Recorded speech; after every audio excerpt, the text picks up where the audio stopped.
We're going to go back in time, and we're going to go all the way to the Middle Ages. And we're going to look at the land tenure system during the Middle Ages. So the land tenure system was called feudalism, and it was based on what's called the fief, right?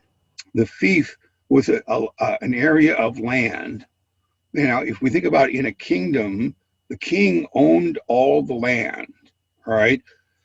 But what he did was his special people that helped him, the lords, got access to certain areas of land. And the area of land that the Lord would get was called a fief. Okay.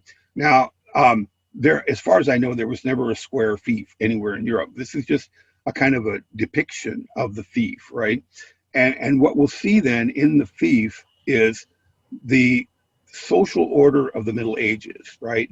And there's a village, right?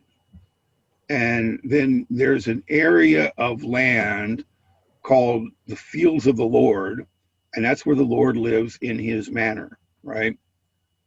And the rest of the land is called commons.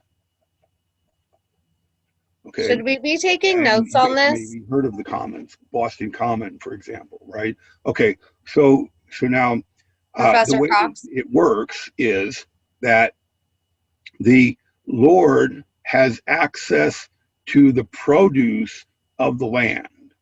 All right. What that means is that he doesn't own the land and he doesn't own the people, but he has rights to the people's labor. Okay. And as having rights to the people's labor, what that means is that the people owe him labor in return for his protection, but also being allowed to use the commons to grow their own produce, right? So they grow grains and sheep and things like that, right? So the kind of ideal of the Middle Ages was that the peasants would work in the fields of the Lord and produce produce, right? Agricultural goods that they would sell, and then the Lord would make money off of that. And in return for that, the commoners would work in the fields for their own goods, right?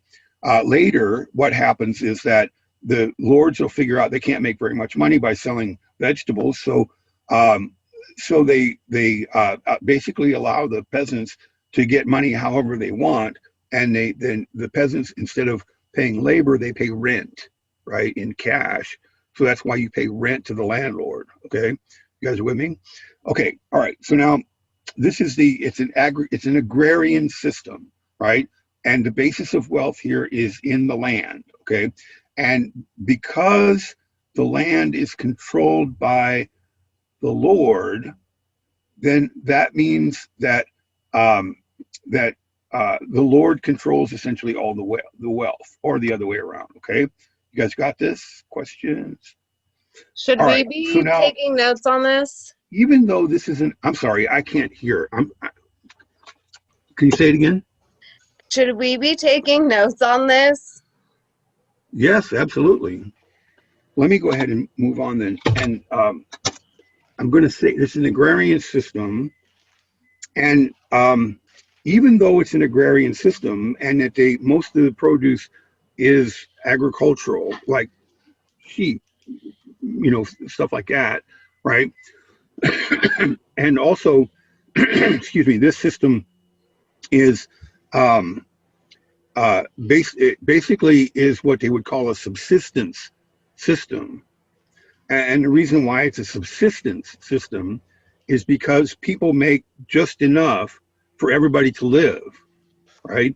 So you need everybody in the village to grow enough produce for everybody to live. All right. That's why we call it subsistence. You guys with me?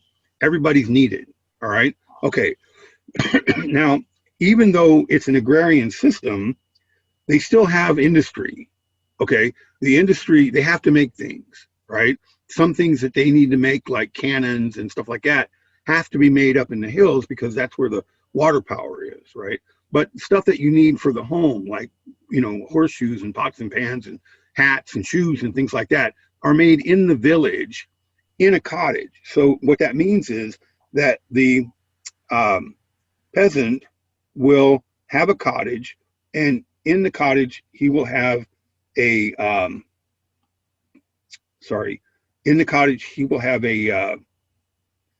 um, save some kind of a tool to make something. So you might have an anvil, so you can make horseshoes or something like that, right? The example that we're going to use is going to be um, uh, textiles, right? So the British Empire essentially was based on woolen textiles or cotton textiles. And so let's say a textile would be something like a sweater.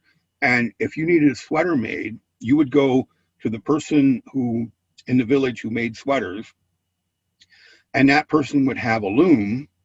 And what you would do is you would tell the person, I want a sweater, and they'd measure you up and you'd give them some money and they'd say, okay, come back in 3 days or 4 days or whatever, right?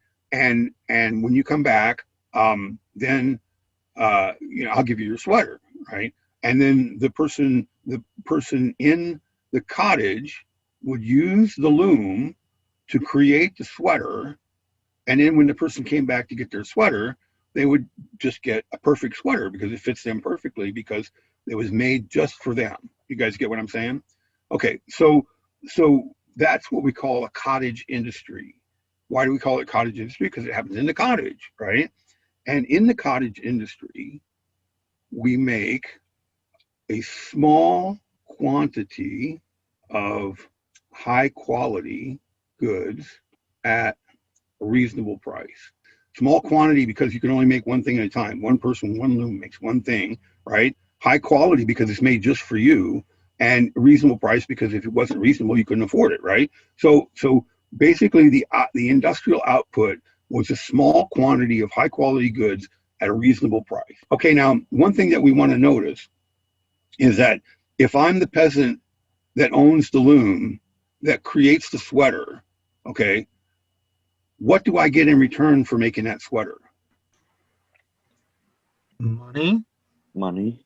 Profit. Sorry? You get Money. the profit or the surplus, right? So you buy the wool and you put your labor in, and the money that's left over, that's what you get to keep.